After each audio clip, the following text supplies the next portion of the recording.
The Sunday Bulletin. Seen by those of us in church communication as a vital channel for keeping our congregation informed, but in reality is often a not inexpensive printed piece that ends up unread, tucked in the front covers of Bibles, lost in cars, tossed in the trash, or left in the sanctuary seats to be collected and tossed into the trash, or hopefully recycled. Are bulletins a lost cause, or is there a way to make them relevant again? That's what we're talking about on today's episode of the Mycom Church Marketing Podcast. Thank you to everybody for listening. My name is Dan Wunderlich. I'm a United Methodist pastor, and I have a love-hate relationship with church bulletins. Well, with church announcements in general. Before I wrote for the Mycom website and newsletter, I had my own blog on church communications, and the second most popular post, just behind an article about fonts, was about better church announcements. Making sure that people know what's going on sometimes feels like the biggest challenge we face in the church today. We live in a distracted world full of busy people. When we hear someone say, "I didn't know that was going on," you just want to shout back, "We literally print and hand you a list of everything that's going on every week." Sometimes I tell my congregation during the announcements that they should put the bulletin on their fridge or start their quiet time each day with a review of the bulletin, and I am only half joking. So I've come up with 9 questions that will allow us to have a frank and honest discussion about the Sunday Bulletin and how to make the most out of this frustrating yet potentially vital piece of church marketing. Question number 1: do you still need a bulletin? This first question is more relevant today than ever before. As more and more organizations we interact with go paperless and the number of alternative channels for disseminating information increases, you may come to the point of discontinuing a printed bulletin. Many churches have done away with them already. Some questions that might guide you in making this decision are: how much does it cost you to produce your bulletin? Certainly, there's things like paper and printing costs, but there's also staff or volunteer hours in preparation, folding, or cutting. Then you've got the number of bulletins that get left over and the number of bulletins that get left behind. The next question might be: how tech savvy is your congregation? Are channels such as email, social media, or your website a more effective way of reaching them? And then finally, do you realistically think people will start using your bulletin if you invest in improving it? If the question is no or probably not, then maybe it is time to do away with the bulletin. Question number 2: do you still need a weekly bulletin? A trend in some churches is to only print bulletins every other week, or once a month, or once per sermon series. Now, in a sense, these function more like newsletters than bulletins, and it, of course, requires the gathering of information much further in advance, which, of course, means planning and decisions and details need to be finished even further in advance. And for some churches, this is a challenge, if not impossible. You'll also need to decide how to distribute these kinds of bulletins. If you hand them to everyone every week, then all a monthly bulletin saves you is the time it takes to update them. But if you only hand them out the first week or two when there's a new version, you might miss out on people who attend occasionally. So there are no easy answers here, but it is something that some churches have tried. Question number 3: do you still need a printed bulletin? Another trend for some churches is the use of a digital bulletin. This can take many forms. The simplest way to transition would be to design it as you normally would and then save it as a PDF rather than printing it. You can then post it to your website, email it out, or share it on social media via a Facebook page or group. Another popular option is to create a page on your website that serves as a digital bulletin. The top could feature a message of welcome along with a link to an online connect card to gather contact information. Below that could be any service information you wish to provide, from scriptures or sermon info to song titles or hymn numbers or even a full order of worship. Finally, you could have your announcements or calendar at the bottom of the page. With modern web design tools such as WordPress and Squarespace, creating a simple page like this is easier now than ever before. Now, it is vital that the design of this page look good and be readable on a mobile device. Pay attention to things like the size of the type and spacing. If people are going to pull it up in worship or even at home during the week, it's most likely going to happen on a phone or a tablet. Now, one added benefit of using a digital bulletin is the presence of clickable links. And even if all you're doing is posting a PDF, there are still ways to create clickable links in PDFs. The idea here is that when someone reads an announcement and is inspired to take action, they can click the link immediately and learn more or sign up in that moment. Another tip would be to keep the web address for the current bulletin the same from week to week, something like yourchurch.org/bulletin or yourchurch.com/thisweek. If your site is based on blogging software, which WordPress and Squarespace are, you can make each week's bulletin a post, and then the bulletin page on your website can be set up to simply load the most recent post. That way, previous bulletins are archived rather than written over. This means they remain available and searchable if anyone needs to find an old version. And even if you choose to continue using a paper bulletin, offering a digital version has enough pros in my mind that it's worth at least exploring. Question 4: why should people care? A while back, I came up with a sort of bumper sticker slogan for church announcements. If people don't care, it doesn't matter if they know when and where. So often, the bulletin is overflowing with logistical details. Go here, click here, sign up, show up, this location, that room, this day, that time. Okay, great. But why? Why should I do any of that? As we learned from Phil Bowdle on an episode of this podcast earlier this year, one of the biggest disconnects in church communication stems from the fact that we as the church and the congregation often define our wins differently. The win for us is getting people to show up, or getting all the volunteer slots filled, or leveraging our people and resources to love and serve our community and make disciples. And look, all of those things are great. That last one is our mission statement for many of us as United Methodist churches. But if it's not what the individual members of your congregation cares about, why would they want to show up? Now, we dealt with this in my own congregation earlier this fall. We had our annual trunk or treat coming up, and honestly, signups for volunteers was lagging. Now, under normal circumstances, this would usually lead us to employ the passive aggressive begging and pleading and arm twisting that we church people are so good at. But someone on my staff asked the question, what's in it for them? Why should they want to be there? And we all responded by giving the quote unquote Jesus answer first, because they should want to love and serve our community. But the staff member gently and wisely pushed back, saying, our congregation loves and serves our community in many ways. It's the heart of all that we do. What I'm asking is, why should they want to love and serve our community through this specific event? The answer we came up with is that it's fun. It is not hard work. It isn't expensive. It's not an uncomfortable thing like knocking on the doors of strangers. It's a party, and it completely changed the way we talked about the event. Now, chances are pretty good that you take a similar approach in your verbal or video announcements, and on social media, you explain the why.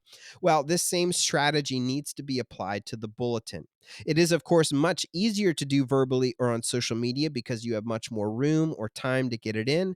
But let me ask you this: which is more important? More announcements that people don't care about, or fewer announcements that inspire action? Question number 5: does this need to be in the bulletin? Continuing on the last point, lots of church bulletins go unread or get left behind because they're jammed with an overwhelming amount of information. Some look more like the classified section of an old newspaper than something attractive and interesting to read. The effectiveness of announcements is inversely correlated to the number of announcements, meaning the more announcements there are, the less people will take away. And as with emails and web pages, the more there is to read, the more likely it is that people are going to skim it or skip it entirely. The same is true with our bulletins. Limiting the number of announcements or the space available for announcements might be a challenge at first. It'll feel like you're leaving things out, and feelings might get hurt when you tell someone that their announcement just isn't going to make it into the bulletin. But at the end of the day, the effectiveness of your communication as a whole is determined in part by the effectiveness of each channel. If the announcement is not going to be relevant to a large number of people who receive the bulletin, there has got to be a better way of getting that information out. It might be targeted emails or social media posts on a page or in a group, or through old fashioned phone calls and in person conversations. There are certainly more ways than just the bulletin to get the word out to your congregation. The same goes for how far in advance you make an announcement. If you're having a bake sale to raise money for a ministry of the church, does it really need to be in the bulletin 6 weeks in advance, or is 2 weeks enough time? Another way bulletins get clogged up is with the save the date type announcements. We know people are so busy that we want to get the word out as soon as possible so they don't schedule other things, but it's these types of announcements that most fall prey to being just about details, a date and or time rather than a reason to care. Question number 6. Does this need to be in the bulletin? Now, this is the same question, but the emphasis is on a different part of the question. The last question was about putting information into the most effective channel for reaching people, acknowledging that the bulletin might not be the best option for everything. This one gets at the reality that so many of our bulletins are like the junk closet in our homes. Stuff goes in, but it never comes out. We have announcements, worship order, or a list of songs or hymn numbers, perhaps some stats about attendance or giving, social media handles, info sections on major ministries like men's, women's, or youth, a list of birthdays and anniversaries, or maybe even a prayer list or a listing of who's in the hospital and which hospital and what for and how long they've been there, and on and on and on. New sections get added over time, and the font size and spacing gets smaller, or the size of your bulletin just gets bigger. Each thing got added because someone thought it was a valuable piece of information to share, or because someone in the congregation asked for it, or because it feels like something that just should be in there. And the challenge is that many of these things are valuable in and of themselves. But again, it's the totality of the information that overwhelms and leads to bulletins getting left behind or discarded.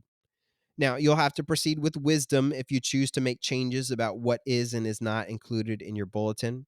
For some, it might be a slowly paring down over time. For others, you might just need to rip off the band aid and do a complete and total redesign. One of the keys to either approach is ensuring that the person who answers the phone in the general email inbox for the church has access to the current version of that information from week to week once it's removed from the bulletin. So, for example, we United Methodists believe in a high level of transparency when it comes to church finances. Now, this doesn't mean that weekly giving has to be in the bulletin, but if it was in there and you've removed it, it might not be bad for a season of time to have that weekly giving information available for those who ask about it.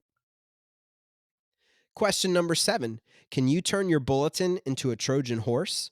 Now, we're all familiar with the concept. A Trojan horse is something that looks appealing on the outside, but is full of something you don't want hidden on the inside.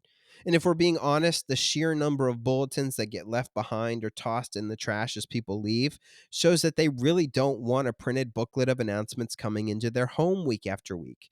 It doesn't mean that they don't love your church and that they don't care about your mission. They just don't care enough about the bulletin to take it with them. So, what could you add to the bulletin that would make people want to take it home and, in a sense, sneak your announcements in with it? Now, I know, we just talked about taking stuff out of the bulletin, but making room for something that increases the likelihood that someone will look at the bulletin even once after they leave the sanctuary is totally worth it. So, what am I talking about? It could be daily scripture readings, sermon notes, a place for people to take their own notes, recommended further reading, guided questions for the week, or a list of ways that people can live out the message. Now, of course, if you or your pastor or whomever would prepare these things don't put a lot of time in or effort into them, they could just be another piece of clutter. But if you can create an effective way for people to consistently engage with the ideas of the sermon, and the church can build a culture of actually doing so, this could become an effective piece for both marketing and discipleship that work together to enhance one another. Question number 8. Does your bulletin provide a pleasant reading experience? Is your bulletin attractive? Does it look like someone intentionally designed it, or does it look like someone used the default newsletter template on Microsoft Word? Or is it full of clip art that looks like it came off a CD ROM or even a floppy disk? Now, I'm not saying that your bulletin needs to look like a fancy magazine, but if it's ugly, people are less likely to read it. If it looks good, it will draw attention. We make value judgments based on design and aesthetics all the time. We do judge books by their covers, even if we know in our heart of hearts it's wrong. And I know many of you are not trained in graphic design or page layout. You're learning as you go. You're doing the best that you can. You use tools like Canva or Adobe Spark for social media graphics because they have great templates and don't require a lot of knowledge or fancy, expensive software. On the other hand, bulletins are often created from scratch, and you're either using something like Word, which doesn't offer a lot of freedom or flexibility, or you're using something like Adobe InDesign, which is powerful but not the most intuitive and can easily be overwhelming to a beginner. The two most effective things you can do, no matter what program you're using, to make your bulletin more attractive are to create a typography hierarchy and work on spacing. When it comes to the type, choose one or two fonts, usually one for the headlines or titles and one for the body text. There's some really great high quality free fonts available through services like Google Fonts. Then standardize the size of headlines and body texts. You want your bulletin to look consistent from front to back. And when it comes to spacing, this is the key to the feeling of a readable document versus an overwhelming document. Make sure you have consistent margins around the edges, space between columns, and space between paragraphs and sections. How much is appropriate depends on the size and shape of your bulletin, but when you print it out, ask yourself or someone in your office or in your community if it feels crowded and encourage them to answer honestly. And while you're not producing a fancy magazine, magazines are a great place to look for examples of font styles, type hierarchies, and spacing. The Magnolia Journal from Joanna and Chip Gaines is a great one that looks good but isn't too formal or fancy. Question number 9. Does the bulletin make sense for a first time visitor? You know who's most likely to take your bulletin home and actually look at it during the week? A first time visitor who enjoyed their time at your church. They're going to take it home and read it looking for more information about your church and how they might be able to get involved. So, things like your website and social media profiles are essential.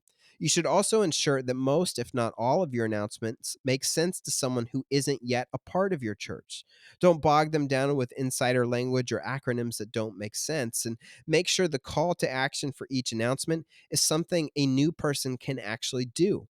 It's not helpful to make the action step talk to Nancy if a new person doesn't have a clue who Nancy is. Instead, provide Nancy's phone number or email address. Or if Nancy isn't comfortable with that, direct people to email the church office and then you can forward those messages on to Nancy. Finally, consider a section in your bulletin specifically aimed at visitors. This could include a welcome, an invitation to fill out a Connect card or sign the attendance pad, instructions on how to get their first time visitor gift, or more importantly, how they can get more involved. Provide the web address to your first time visitor page, an email address, or the date, time, and location of a meeting or class they can attend for more information about things like Bible studies or small groups, volunteering, membership, or baptism. And now, listeners, we want to hear from you. Do you still use a bulletin? What form does it take, and how effective have they been? What other avenues do you use to keep people up to date on what's going on? Email us at podcast@umcom.org, and we just might share your story on a future episode. And you can, of course, use that email, podcast@umcom.org, to send us any feedback or topic suggestions you have for the show. We always love hearing from you. Finally, if you found this podcast to be helpful and you'd like to make sure other church communicators like yourself find this resource, the two biggest things you can do are to share this episode with your friends and colleagues and leave a review on Apple Podcasts, Google Play Music, or whatever service you're using to listen to us right now. Thanks again for listening to the Mycom Church Marketing Podcast.